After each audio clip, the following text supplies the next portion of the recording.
All right, guys, we're going to do our thought of the day. And our thought of the day today is about a couple different things. It's about forgetfulness, or it's about selfishness. And so yesterday here in the shop, we had both freshman students and sophomore students that were doing one of those two things. They were either being forgetful or they were being really selfish. And we just want to talk about that. There's a cost in that. We're really trying to dig into time management, and then also the things that we're doing for the training in our parts department. So let's just talk about what happened yesterday. We had a technician, and we're gonna model this just like we do here all the time, where we talk about the real world. So we're gonna take and the students are gonna be considered technicians, and the instructors are gonna be considered service managers, so that we can see what this cost. But the technician went to get a battery for a bike they were working on, and they couldn't find it. So they look around, they couldn't find it. And then they spent more time looking around, and then they asked more students to look, if they knew where the battery is. And then ultimately they ended up finding a battery labeled something like this.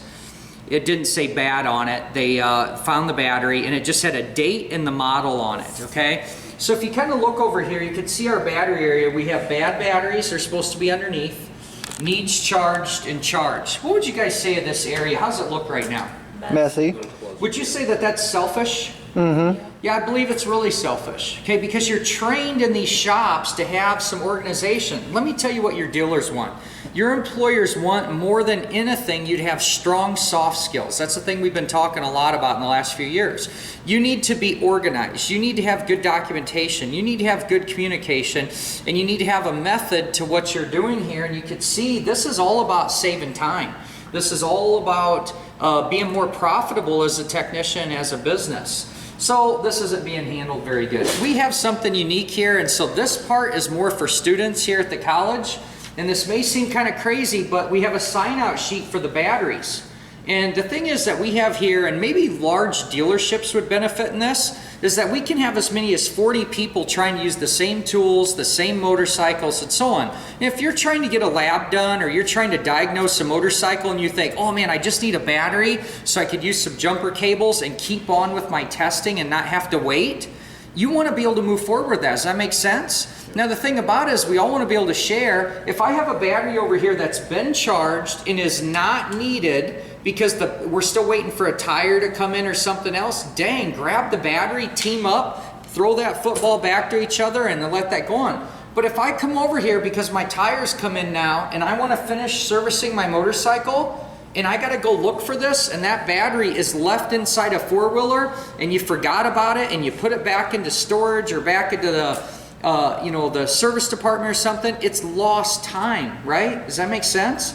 So that's why we inventory where the batteries are, so that we have some sharing. A better practice inside your service departments would be something like this. And this is what you'd see more common of, is you have shop batteries. Let's just do this too and kind of wrap this up, because we always want this to be a training opportunity. So I want you to focus on this. This is gonna surprise quite a few people.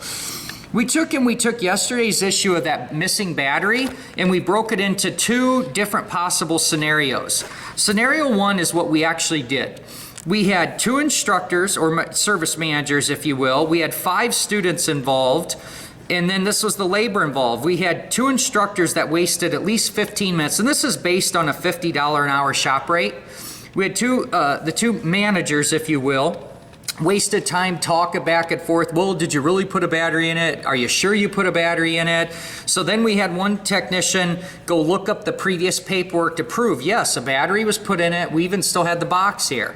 And then we had 4 technicians that were looking all around the shop, under benches, on top of tables, looking in those common areas, the dyno rooms, and couldn't find the battery. They gave up. Once we proved that the battery was indeed installed just a few months ago, we had to re-look. So we had 4 people re-looking for another $50 or an hour of wasted time. So you got to multiply this for every person looking, right?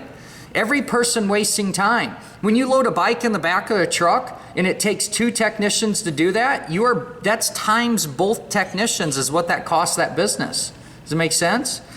And then ultimately we found the battery in the wrong vehicle. It was not checked out, once again, due to either selfishness or forgetfulness. If it's forgetfulness, retraining needs to happen, right? Anyway, we added all this up, and yesterday's battery deal cost $150 of lost revenue just to get back to the starting point so we could continue back on where we were.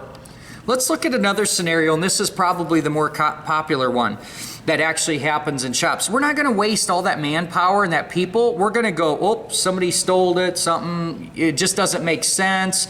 A lot of times they aren't even re-looking for the paperwork. The shop actually would have been better off by just saying, oh well, and doing this route, because look at it. We looked for a battery, right? We couldn't find it, so we just, well, the technician looked, couldn't find it, so we just ordered a new one. This motorcycle had a cheap battery and it's 50 bucks. Then you have to, renew the battery, do a battery service, and then they had taken the time to test the old battery, the one that was found in the bad batteries, but was labeled correctly. So they wasted time there. That was complete waste of 15 minutes. But even all of this and putting a new battery in it actually only equaled $87.50 a loss compared to actually finding it, here. Do you see where most shops sometimes just bail? They don't want to waste all that labor, because all of these people could have been doing their job and billing 50 bucks an hour versus this one, they cut their losses and they just get going. I want you to think about something. Let's summarize this up for thought of the day. This is completely unnecessary, right? I mean, mistakes happen. I get that. When you break a bowl, you're struggling through something. This is simple. This is simple. This is the stuff we need to get really good at. We need to be really efficient with our time and whatnot. Either one of these was only one issue in one day. And you take that up over a year, you are talking about tens of thousands of dollars of lost income over little things, right? I'm telling you, the amount of money that's lost inside our productivity in our service departments isn't about people not actually being able to be a mechanic. It's about the fact of the little soft skills. You technicians out there, you want to know how to fatten up this wallet. You want to know how to get more productive with this? Get good at this stuff. Get good at the documentation, the communication, the organization. You go into a shop and they've got a rule for this. Some of my students, talked to me yesterday and they said, I really didn't understand this. Shane, I really thought this was really foolish. I really thought, geez, it's just a battery. Like, why would I have to inventory a battery? And now when they can put a price to it, they're going, wow, okay, that really makes sense. So that's my thought of the day. Be awesome, keep wrenching, and get good at those soft skills.